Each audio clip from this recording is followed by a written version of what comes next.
প্রজেক্টরে যেটাই থাকে projector reflect করে, কোথা থেকে থাকে বলুন তো? যেটা আপনি ল্যাপটপে দেখাচ্ছেন, যেটা আপনার ল্যাপটপের মধ্যে থাকে সেটাই আমরা প্রজেক্টরে দেখাতে থাকি। ঠিক সেরকমই আপনার মনের মধ্যে যেটা থাকে সেটাই কিন্তু প্রজেক্টর হিসেবে রিফ্লেক্ট হয়। যেমন ধরুন আপনার নেগেটিভিটি, আপনার রাগ, আপনার যে কোনো রকমের দুশ্চিন্তা, এইগুলো যদি আপনার মধ্যে পজিটিভিটি কিছু থাকে তাহলে কিন্তু সেটাই রিফ্লেক্ট হবে।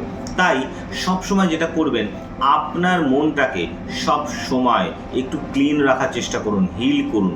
এবার আমি আপনাকে দুটো টিপস দিচ্ছি। টিপস নাম্বার 1, এই নাম্বারটা কি না, যেরকম আমরা সফটওয়্যার আপডেট করি ঠিক সেরকমই আপনার সাবকনসিয়াস মাইন্ডকে আপডেট করতে থাকবেন।